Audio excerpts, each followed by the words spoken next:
హరే కృష్ణ. ధనుర్మాసం మార్గలి రాగానే ప్రతి ఇంట ప్రతి గుడిలో వినిపించే దివ్యమైన గానం తిరుప్పావై. గోదాదేవి రచించిన తిరుప్పావైలోని ఈ మొదటి పాసురం కేవలం ఒక కీర్తన మాత్రమే కాదు. ఇది మన జీవితంలో విజయాన్ని, శాంతిని ఎలా పొందాలో చెప్పే ఒక అద్భుతమైన జీవన సూత్రం.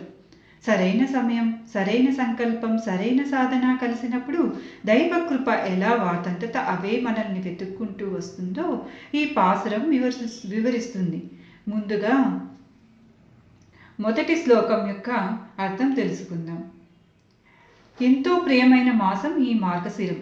చంద్రుడు 16 కళలతో నిండుగా ప్రకాశించే ఈ మంచి రోజులు గోపికలకు అడగకుండానే లభించాయి.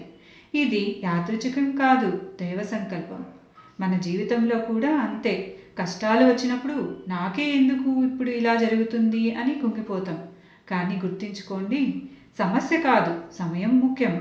మనం సిద్ధంగా ఉంటే సరైన సమయం వచ్చినప్పుడు విజయం దానంతట అదే వస్తుంది.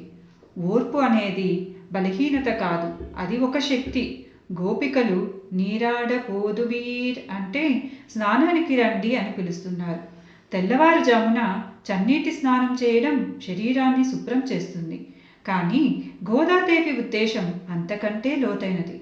నీరాడటం అంటే నీటిలో మునగడం మాత్రమే కాదు, మనసులో ఉన్న అహంకారం, బద్ధకం, ప్రతికూల ఆలోచనలు అనే మలినాలను కడిగేసుకోవడం. మన శరీరాన్ని అలంకరించుకోవడానికి గంటలు గడుపుతాం, కానీ మనసును శుభ్రం చేసుకోవడానికి 5 నిమిషాలు కూడా కేటాయించు. అందుకే ఎంత ఉన్నా అశాంతి. రోజులో కొద్దిసేపు మౌనం, భక్తి, ఆత్మవిమర్శ అనే సబ్బుతో మనుషును కడగండి. అదే నిజమైన మార్గలి స్నానం.